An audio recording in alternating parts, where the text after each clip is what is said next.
My dear leader, greetings from my side of the world in the land of the great Donald J. Trump, the United States of America, Estados Unidos.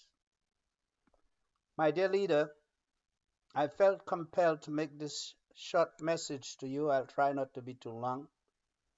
When I most recently saw a couple comments that you have made,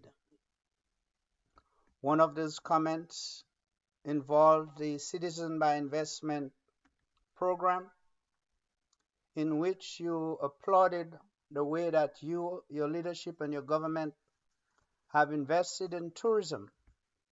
And then you invited those among us who are in the diaspora, who have descendants from the Dominican island nation state, to return to that little island, to return to that little rugged island. And if we're a doctor, a lawyer, an accountant, or a banker, come and try to set up a business. The problem I have with this, you say you have invited people to your office, you have invited people to your home, but dear leader, I've been reaching out to you. I'm probably the only person that ever makes videos of a personal nature and put them online and send them to you and address them to you. And you have never once invited me to come to your home, to come to your office, or to come to VCAS. You have sent tickets for every rat and every cat that they could come back to vote because the elections are so tight. 2 or 3 votes can make a difference. So you'll pick up a rat on the street somewhere. You pick up a prostitute somewhere. You'll give them a ticket. But this great leader here, Pope Emmanuel I, you have never, ever acknowledged one of my messages, much less to invite me. But here's your mistake.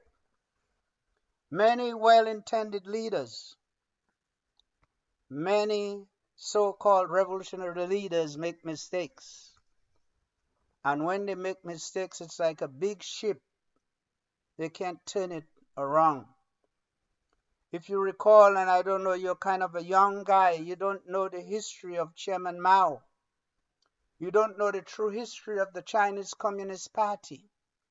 You don't know the history of the infighting of the different factions and how things played out.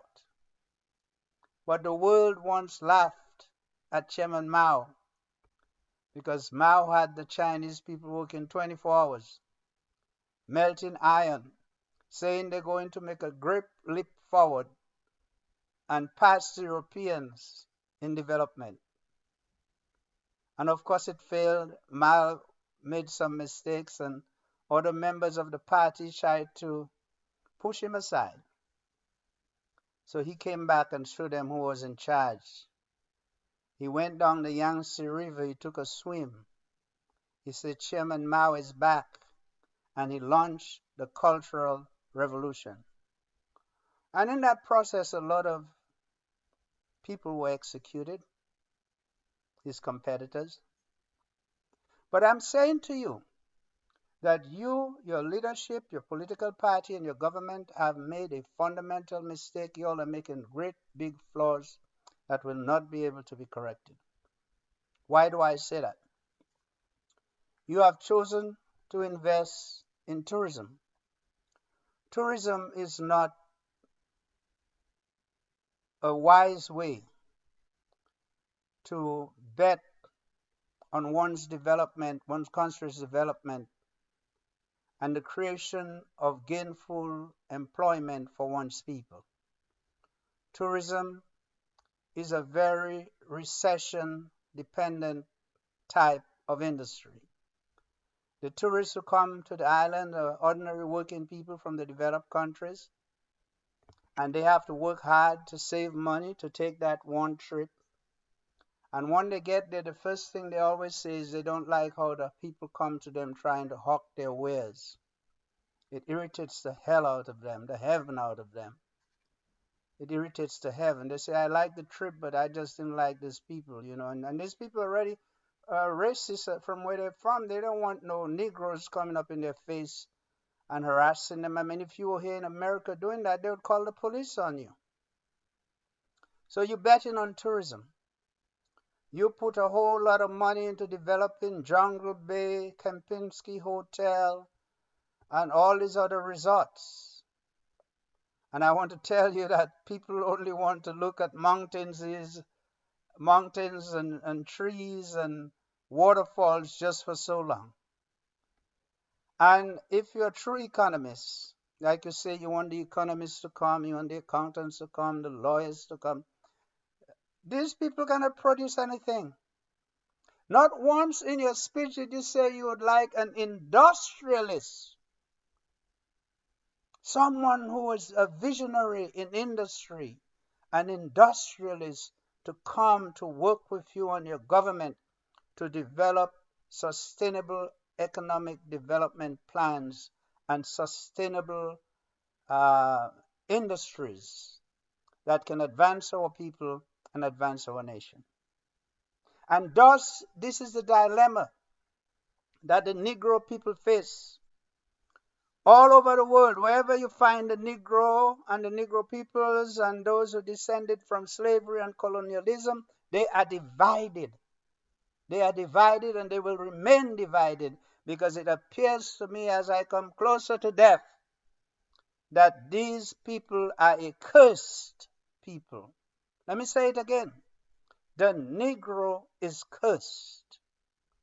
The Negro is cursed. The only things he can do well is sing and dance and have a party. You say you're inviting people to come to discuss the feasibility and the possibility of creating jobs, creating industry. Why is it that you don't even have to issue an invitation, but you can have tens of thousands of people come for Carnival and for Creole Festival? They come in droves.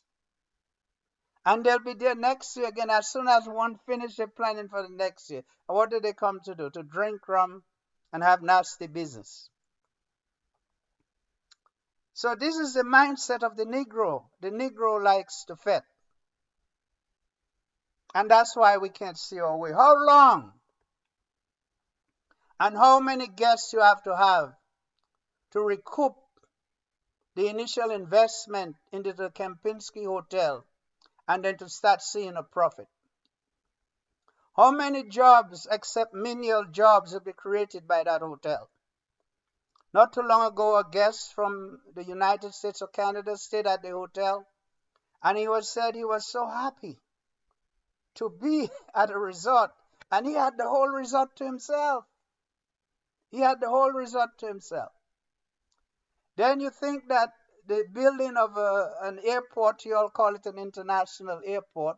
I call it an airport that will be able to accommodate jumbo jets. And with that comes a responsibility for maintenance, for training of these vehicles.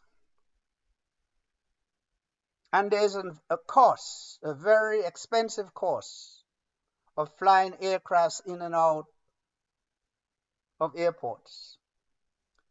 And you have convinced the people that somehow this airport is going to create a whole change of life for that little island, and somehow it's going to uplift the standard of living of everyone. And I beg to differ. I beg to differ, because I say that $500 million or $1 billion that is spent on developing that airport, how long will it take to recoup the initial investment and to see a profit, if you ever see a profit? So when you talk about economists, accountants, and those kind of things, well, when you're a true economist, you have to think about the cost of production. And it's only after you recoup the cost of production you can have a profit. Now here's where the Negro is always putting the cart before the horse. My dear leader, the people of Japan When they came in touch with Western colonialism and Western imperialism, they did all they could to keep them at bay. And from 1868 on, they made a strategic decision to import from the West all what they think was necessary and would be necessary for Japan to become an industrialized nation. Japan has no natural resources, no oil, no gold, no diamonds, no strategic minerals. All Japan have is its people. So they made a strategic decision not to invest in infrastructure, not to invest in the kind of infrastructure. Japan have all kind of tourist attraction. The Japanese did not promote tourism. They promoted intellectual development. They promoted the building of industries. They mastered how to melt iron, how to mold iron, and how to build locomotives and how to build weapons. And by 1917, 1918, Japan was heavily involved in the First World War.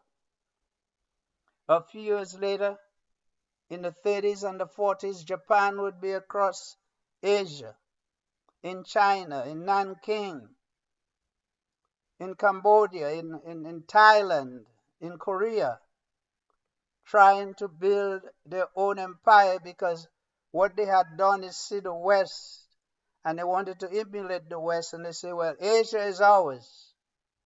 We get to build the empire in Asia, but you, the Europeans, need to go somewhere else. In 32 years, from 1868, 32 years later, Japan is an industrialized nation. Why do I say this? I say this because you see, when you have a nation, as you call yourself, or a country, and you have no resources but people resources, it is your people that you have to invest in. But you also have to do that in a strategic way.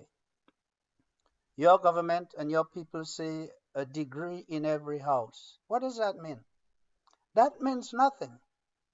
Just like when I came and spoke to the government of Dame Eugenia Charles and Arthur Nesty was involved there and he was in public works, and I tried to talk to these people about the information age and the evolution of technology. And they're still over there fighting with Britain to grow and export bananas. Then came the United Workers' Party, and I got an opportunity to work with the Honorable Ron Green, who himself was an amenable person, and Julius Timothy, who was Minister of Finance at the time, and I brought them almost a ton of computer equipment. They all were rushing to get the physical computers like hungry hyenas. This one for their district, this one for their school, this one for their home. And you can ask Grantley Adams, Bottom Brains. Bottom Brains worked with me on that project. I sometimes wonder how Bottom Brains could have held these leadership positions in the ministry and government. When Bottom Brains talk to me, tell me they'll fax the check to me, you know. I'm like, this guy is off. I'm saying all that to say, when you don't have resources, when you don't have, and just saying a degree in every, what degree is it? What kind of degree is it that you're sending people to get? These degrees have no significance. They cannot be used. All the people who come here to the United States of America to study on a government grant or scholarship from Dominica, as soon as they finish their degrees, they look into the immigration to how they can extend their stay. They don't want to come back. And those who come back cannot be utilized or don't know how to make themselves useful to create any kind of business or industry that is of any significance. You speak of agro-business, you talk, but nothing has been accomplished. At a time when cocoa prices are the highest in the world, when coffee bean is rare, your local industry does not exist. So Japan goes on now to become a great world power. And even today, after the defeat of World War II, the disarmament of Japan, Japan rebounds and came back. And let no one fool you, Japan is just as much a military power today as it was back then. The Japanese have all types of advanced technology. And the minute they switch the key from just consumer products to remilitarization, because it's the Shintoism, the samurai is in the DNA of the Japanese. What is in the Negro? What is in the Negro DNA? How to fet, how to whine, how to shake the boom boom, and how to overcome. And by overcome, I mean having too much sex. Many of you leaders right there whom I'm speaking to today, you count your achievements and how many women you have slept with. And you use your influence to get sex with women, young and old alike.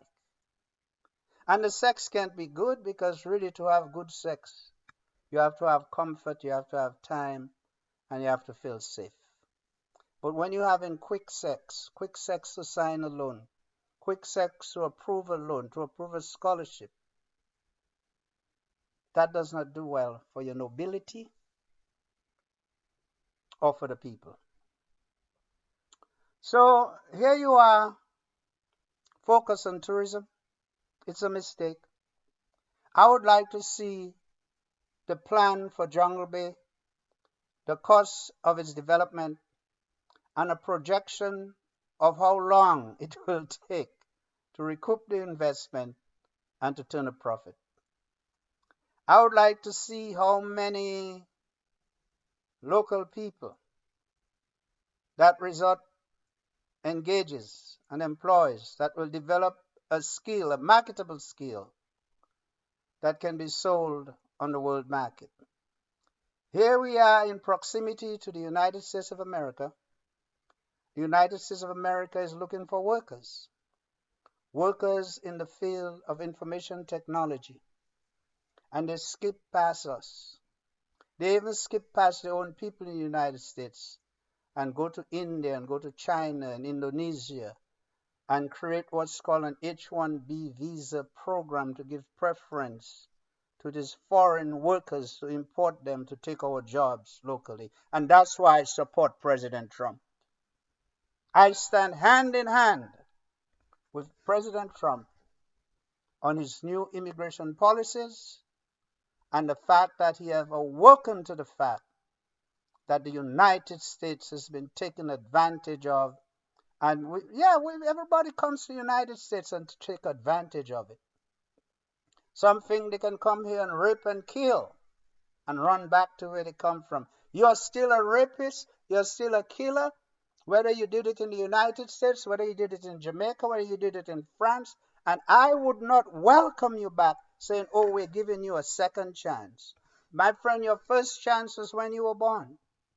Your second chance, if you're living in a place that has economic hardship and you go to a more prosperous place, that's your second chance. And when you get deported, it's not a second chance you get in where you go back to. Where you go back to shows the ignorance of the people who are there who don't see you as the criminal that you are. So that's that. So people who have degrees in law, accounting, biology cannot do anything. There's nothing they can create that'll create jobs for the people. And the money in tourism is wasted money, wasted talent. Because like again I said, even now you're developing things for track and field and for swimming against the physical things that Negroes are supposed to be good at: running, boxing, playing football, playing cricket, but not the scientific knowledge that is necessary to lay the foundational growth for a nation, and an island nation state as that. The Japanese are an island nation state. And look well how well they have done. And they did this well because they invested in their people. They invested in their minds. So one time I met that old guy from La Plaine who was Minister of Education on his way to Guatemala.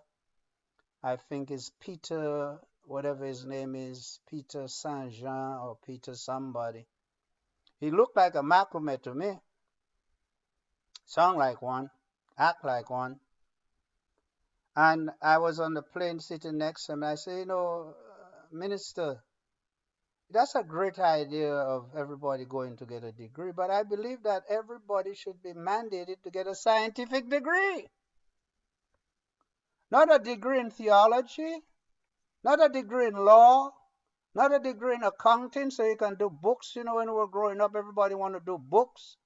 We need some practical things. Even today, on the island of Dominica, you cannot find a person who knows how to lay brick right, blocks, concrete, how to do tiles, because these things require certain knowledge of mathematics and basic arithmetic.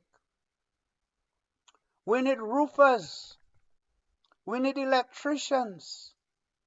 And even an electrician is required to have some basic knowledge of physics and electricity.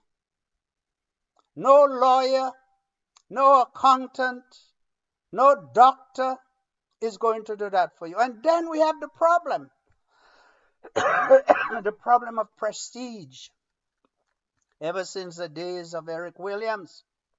And let me tell you this, my dear leader, anyone can do a PhD in history and write a book. So Eric Williams had a PhD, and they put him on a pedestal, and they start calling him doctor.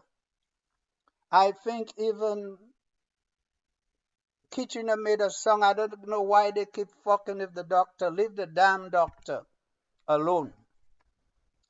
And in the 70s, everybody, after Idi Amin Dada, conqueror of the British Empire, gave himself all these titles. All these egomaniacal leaders started to call themselves doctor. That even Patrick John called himself the Right Honorable Dr. Roland Patrick Colonel. Now he was a colonel, Patrick John. And Victor Riviere was a captain. The problem was that they did not have an army.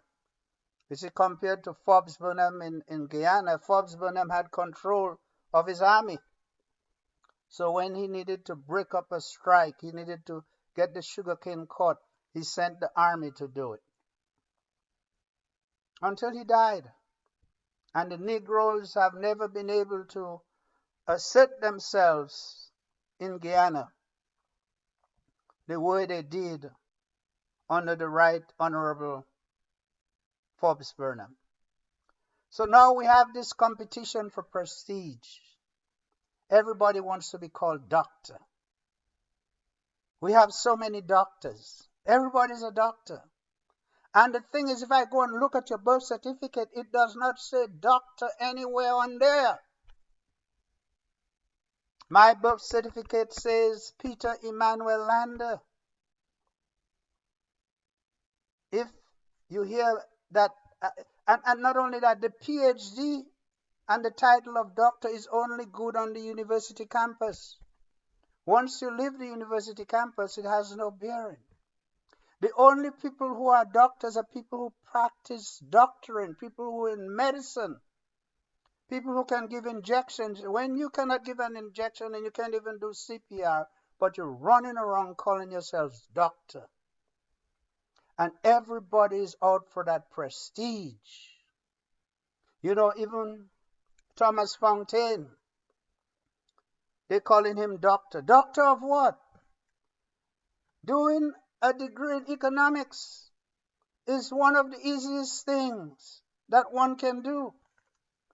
And what most people who go to school for economics forget is there's a great deal of economics is mathematics.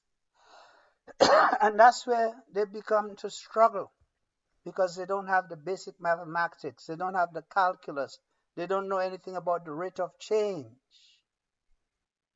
And so they fake their way through it. And all they're doing that for is to be called what? Doctor. So anyway, from here on, you all must address me as Dr. Pope Peter Emmanuel the First, the Supreme Leader.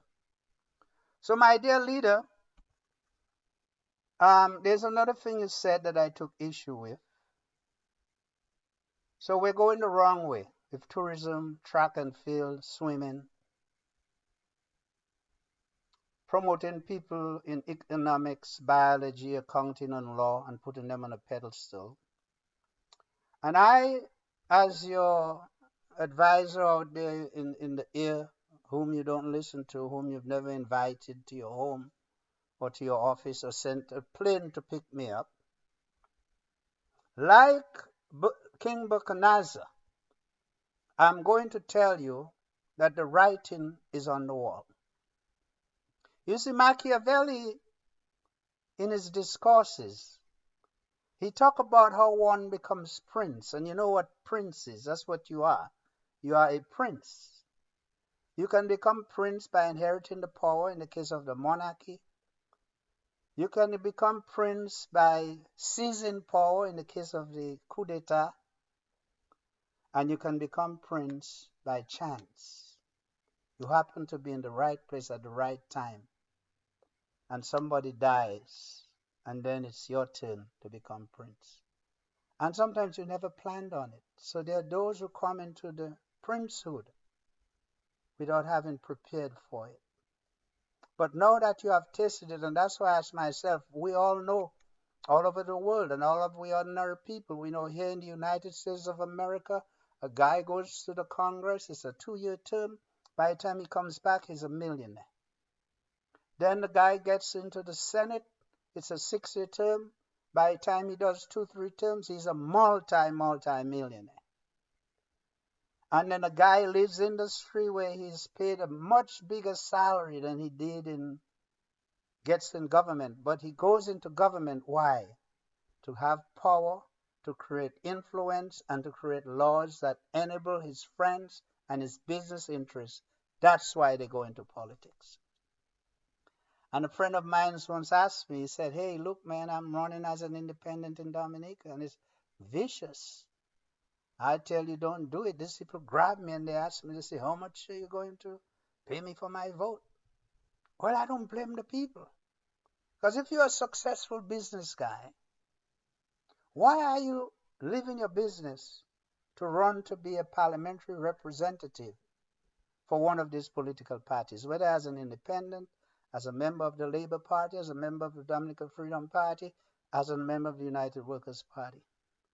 It is obvious government must pay more than business.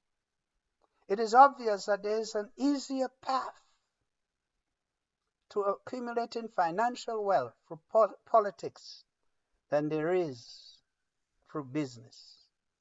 And thus, people take that path. And so, as I say this to you, my dear leader, I want you to know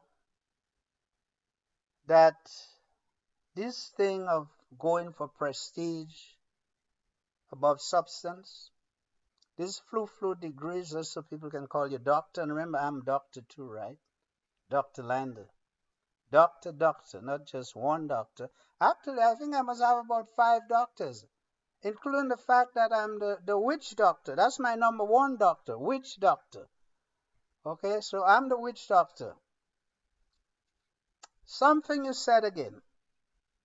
I saw you on a video a few minutes ago And you said that if it's you, the people want to go, they want you to leave office. You will probably wait until your son Dmitry. You see, that is the communist Soviet influence in you, why you name him Dmitry. When Dmitry has children, understand? So you're saying, well, I'm going to build a dynasty. You all want me to leave? No, I'll wait. When Dmitry comes up, I'll hand it over to him. My dear leader, that is such an arrogant way to see things. And you're not entitled to be prince forever. No one stays on top forever, not even in sex. And the other thing is, and I'm not wishing anything bad on you or your family, but I'm just telling you straight out, you don't know how Dmitry is going to turn out. When you have children, you don't know how they're going. You know all those businesses in Roseau used to have O.D. Brisbane and Sons, Malcolm Stevens and Sons, and these men had daughters. You never mentioned your daughter. Your daughter is more likely to have a child before Dmitry. And just because they're from your line and your lineage, what makes you think they're naturally entitled to rule? This is not a dynasty. This is not a monarchy. And it shows now that you have become intoxicated with power. You have become so intoxicated that in your mind you're planning a dynasty. And let me say this to you, my dear leader. Muammar al-Gaddafi had a dynasty in mind, and his children had already become adults. That's how long he was in power. Saif al-Gaddafi, Hannibal Gaddafi, Salam Gaddafi. And where are they now? Where are they now? Okay, where are they now? The British monarchy intend to go on forever. By the time the witch Elizabeth died to give King Charles the power, King Charles himself is on the decline. He's shaken. Saddam Hussein intended to have a hierarchy. And Uday, I think it was Uday, one that was very ruthless. Well, the Iranians took a pop at him, and he became disabled. And in those societies, they don't really look up to disabled people. Hafez al-Assad had his oldest son to inherit his power, but he was taken out in a car crash, I believe, or a plane crash. Indira Gandhi had plans for Sanjay to take over. I think Sanjay is the one who died in a plane crash. And then when they took Indira out, her other son, whatever his name is again, he came to power, all right, carry on the Gandhi legacy. But the Tamil Tigers took him out. The Tamil Tigers took him out. So there is no guarantee in this life. We came, we see, we conquer, and sometimes we should be satisfied with our conquest. You know, my dear leader, and I'll leave you with this, you know, when I was a child, and it's not too late, because I still feel as strong as a young raging bull, and as fit as a fiddle. And at this stage in my life, in the last trimester of life, I can still go for the things that I aspired to do as a child. I too, like you, had aspirations, because these were my role models back in those days. Patrick John, Michael Douglas, and Victor Riviere. And I was very passionate, always listening to the debates in Parliament. And I was involved heavily in the overthrow of the Labour government in 1979, when Charles Salver used the youth and the high school students right there by the Goodwill School. I spoke to a mass rally during the lift spot crisis, and we overthrew labor. None of us are safe. Nothing that we have is permanent. Life is not permanent. The buildings we build are not permanent. And the society and the world we live in tells us that not even our so-called independence. At any time, if the European powers want to come and reimpose slavery, they can come. If the United States of America can surround Venezuela and try to intimidate them and to get the leader to leave power, can you imagine what they can do to little island Dominica? They only need one frigate and 2 helicopters. Okay?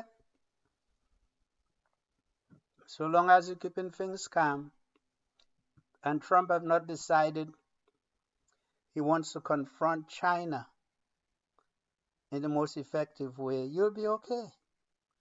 But the day that the United States decide that, that's it. That's it. So I say, in a society, so I still have aspirations. And there's nothing to say that I could not tomorrow morning wake up and decide, you know what, let me come to Dominica and show the United Workers' Party and the Dominican people how we can change things and change governments. And we don't necessarily have to do it through elections.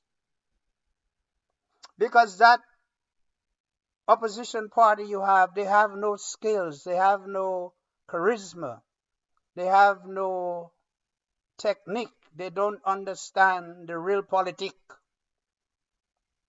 They don't know how to create upheavals and instability to bring down a government. But we do, and I do. And so in this last trimester of my life, I may just want to have some fun. I don't want to go out silent in the night. No, never. You have to keep up the good fight. And when necessary, you have to go and look for one and have fun. Have fun until the end. And that's why I'm saying to you, be careful. Today I speak as your advisor in exile. Tomorrow I may be on the ground to help to send you to exile. That's not a threat. That's just fantasy, okay? Don't confuse fantasies with threats. Because you've got the vote locked up, you've got all the houses, you've got all the CBI money. I have not been into politics yet. I didn't make my wealth from politics. But I could sell shares in a company and make promises to investors that, hey, look, we're going to have our own flag at the United States Nations. You just back Dr. Lander. Dr. Lander will show you how it's done. And that's my childhood fantasy, and I'm going to fulfill it if I so choose. If I so choose. So Japan, from 1868, in 32 years, becomes a powerful industrialized nation that can challenge the West. Here you are wasting our money, sending people to get degrees, to learn how to sew, to do international relations. My friend, no, we need people who can build. This is the information age. We have already missed the on-ramp to the information age. And today we are making a quantum leap with artificial intelligence into the next dimension of information technology. And that's where our people should have been grounded, should have been trained, and should be been educated in. You're talking about infrastructure and building all these roads, which water will soon come and erode.